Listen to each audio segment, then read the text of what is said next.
Saya pikir itu hal wajar ya, itu langkah hukum yang wajar, karena memang harus seperti itu untuk membuktikannya.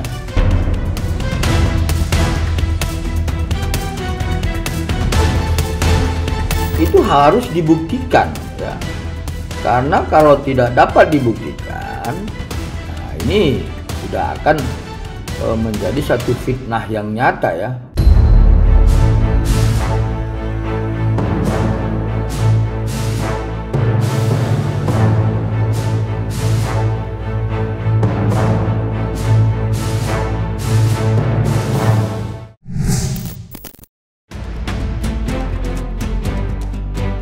Kejutan besar lagi-lagi datang dari kisah drama perseteruan panas antara selebritis sensasional Nikita Mirzani dan Dr. Reza Gladys.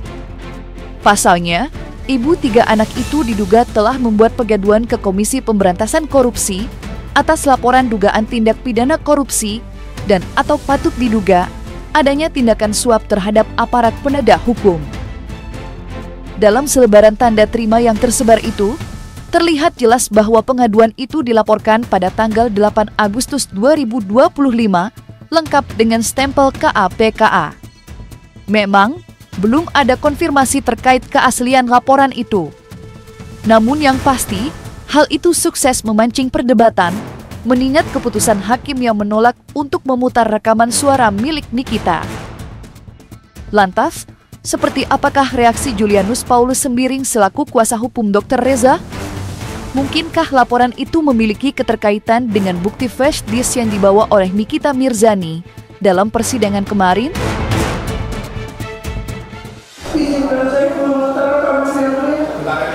Sekali lagi saya perintahkan untuk duduk di samping penasihat hukum. Baik, kalau begitu nanti saya akan memutarkan sendiri yang mulia. Terima kasih.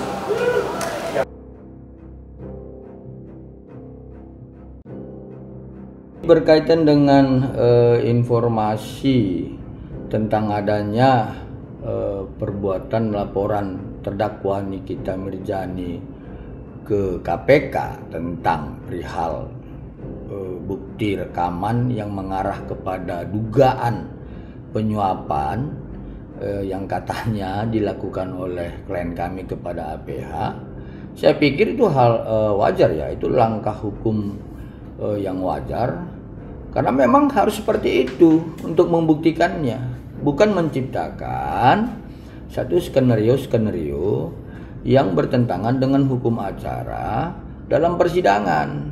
Ya, jadi kalau kita melihat dalam setiap persidangan, majelis hakim melalui ketua majelis kan selalu menyampaikan itu. Ya, kalau ada ditemukan dugaan transaksional ya, dalam proses hukum ini, silahkan laporkan. Ya, saya pikir ketua majelis hakim kan menyampaikan itu tidak secara tersembunyi-sembunyi, tapi menyampaikan itu secara terbuka dan terang benderang di persidangan yang dibuka secara umum. Kalau rekaman suara itu kan itu sebagai petunjuk aja dan tidak bisa dijadikan satu barang bukti. Ya, jadi itu sudah pantas dilakukan oleh terdakwa Nikita Mirzani, tetapi itu harus dibuktikan ya, karena kalau tidak dapat dibuktikan, ya ini sudah akan menjadi satu fitnah yang nyata ya. Sejak dihembuskan oleh Nikita Mirzani, dugaan adanya suap dan pengkondisian memang bergulir semakin kencang. Spekulasi miring serta suara sumbang semakin ramai saja bermunculan di jagat maya. Apalagi, rekaman suara yang selama ini digaungkan oleh Nikita selalu saja ditolak untuk diputar oleh majelis hakim. Menariknya, kini ramai dibicarakan tentang adanya sosok baru bernama Ibu Dewi yang diduga merupakan kakak dari At-Taubah Mufid, di mana Ibu Dewi diduga-duga merupakan sosok yang suaranya tertangkap dari rekaman suara milik Nikita. Hal itu terkuat dari salah satu unggahan selebgram bernama Maria Lauta yang selama ini selalu vokal membela Nikita.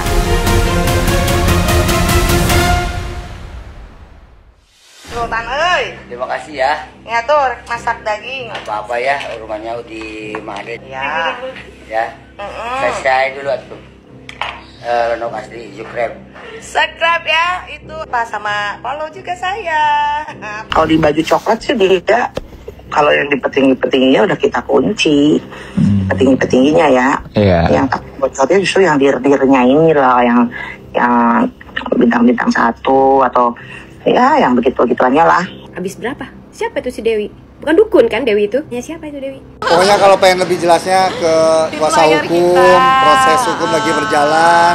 Kalau mau nanya lebih lanjut ke lawyer kami. Nah, itu aja.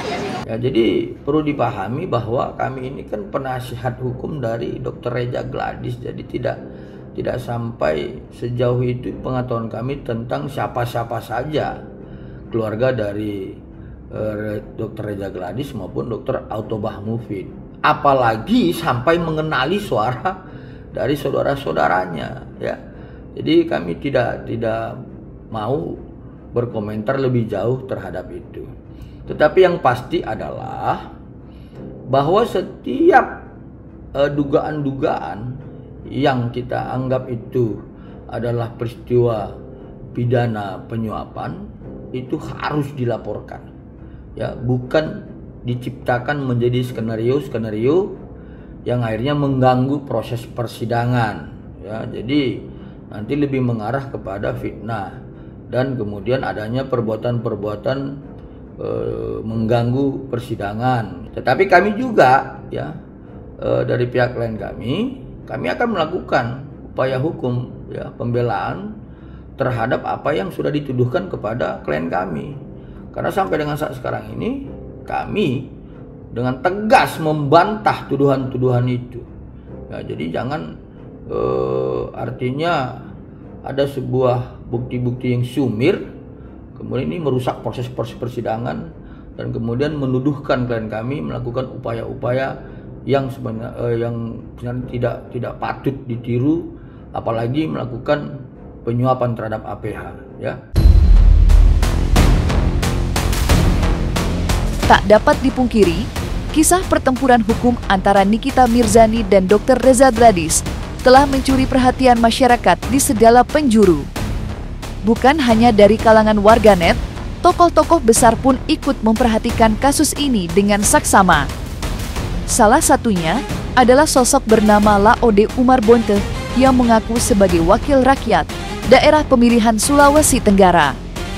Dan menanggapi babak baru dari perseteruan ini, Laode Umar Bonte pun buka suara, di mana ia membagikan sebuah pesan terbuka kepada Kepala Kepolisian Republik Indonesia. Lantas, seperti apakah pesan Laode Umar Bonte untuk Kapolri? Yang terhormat Bapak Kapolri, Kepala Kepolisian Republik Indonesia, saya Laode Umar Bonte, anggota DPD RI. Saya memohon dengan sangat hormat, beredarnya rekaman dalam kasus Nikita Mirzani ini harus direspon oleh pihak kepolisian. Ada rekaman yang beredar di masyarakat bahwa kepolisian, Kejaksaan Agung, Mahkamah Agung itu sudah diatur. Rekaman ini didengar luas seluruh masyarakat Indonesia. Ini harus ditangani, ini harus dicek, ini harus dipastikan, harus ditangkap siapa yang ada di dalam rekaman itu. Harus ditangkap, dicari, dicek mereka, diperiksa. Jangan sampai mereka hanya merusak nama baik kepolisian. Jangan sampai mereka hanya merusak nama baik kejaksaan. Jangan sampai mereka hanya merusak nama baik peradilan kita di negara ini. Saya mohon Pak, dicek baik-baik. Jangan sampai ini dibiarkan. Jangan dianggap sepele Pak. Hanya persidangan artis. Jangan Pak. Ini persidangan yang diamati seluruh rakyat Indonesia. Seluruh lapisan Pak. Saya mohon ini dicek Pak. Dicek, ditangkap siapa yang ada di dalam rekaman itu.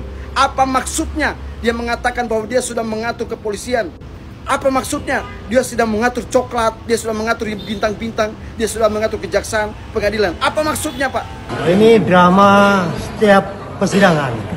Jadi kami kalau bilang episode demi episode berjalan sesuai dengan keinginannya. Ini memang tanpa sutradara, tapi sinetronnya berjalan. Berapa episode nanti kita nggak tahu nanti sampai selesai ini sidang.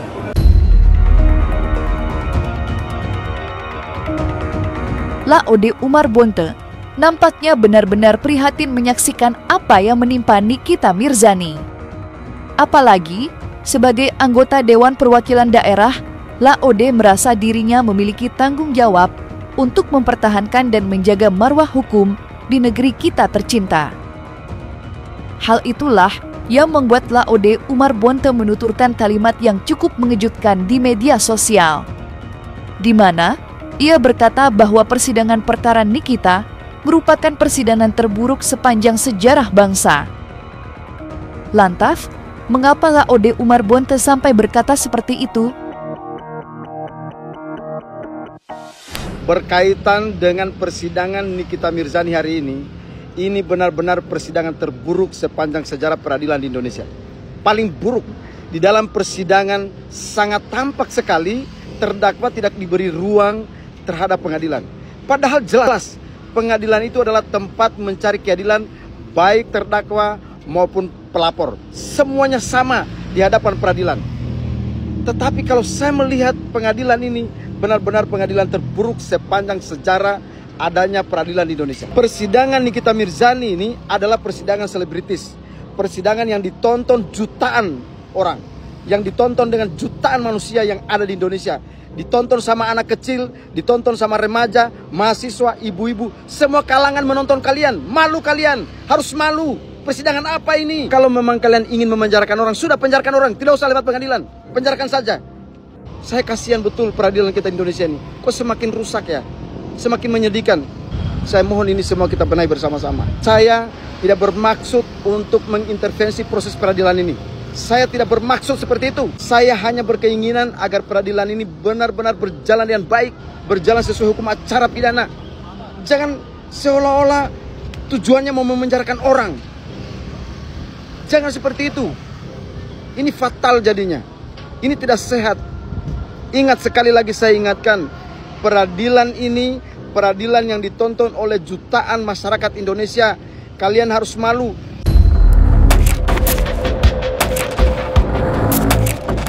Terlepas dari komentar-komentar pedas Laode Umar Bonte, perkara Nikita memang telah merembet liar kemana-mana. Bahkan, advokat kondang asal Sumatera Utara, Hotman Paris, jadi ikut kena getahnya. Pasalnya, Hotman Paris kini dihujani pesan dari ratusan penggemar Nikita yang berharap dirinya bisa terjun membantu dalam perkara ini. Mengingat panjangnya jejak Hotman Paris di dunia hukum Indonesia. Belum lagi, praktisi hukum senior dengan gaya parlente itu diketahui memiliki kedekatan dengan orang nomor 1 di Indonesia. Demi menjawab badai pesan itu, Hotman pun buka suara lewat unggahan media sosial. Lantas, seperti apakah reaksi Hotman?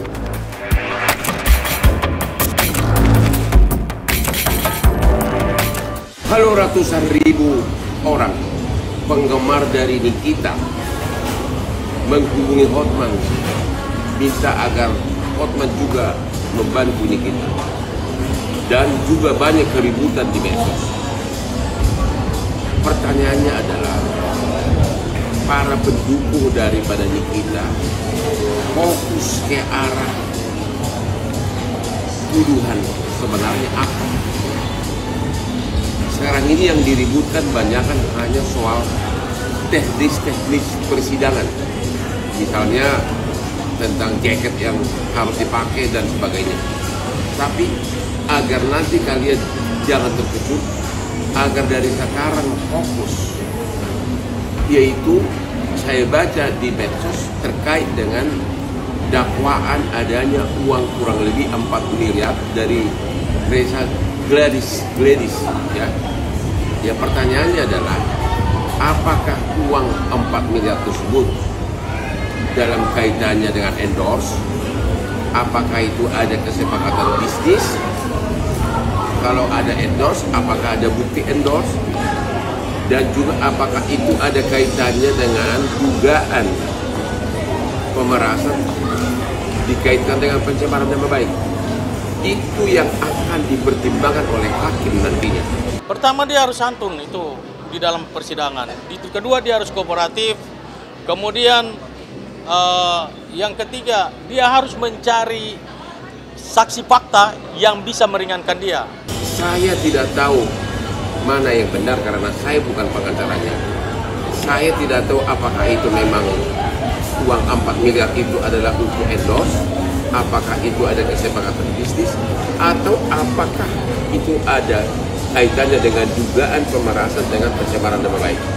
Itu yang kalian harus fokus, ya.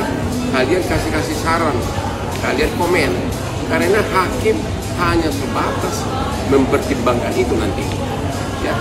Kalian harus fokus itu inti tuduhannya. Dan saya tidak mau memberikan opini mana yang benar, karena itu sudah menyangkut fakta persidangan, ya. Agar kalian hubungi pengacaranya Nikita, yakinkan agar fokus kepada itu tadi. Kalau itu endorse, mana buktinya? Kalau itu bukan pemerasan, gimana cara membantahnya? Begitu caranya nangani berperkara, oke? Fokus ke inti persoalannya, karena itu yang akan diputus oleh hakim.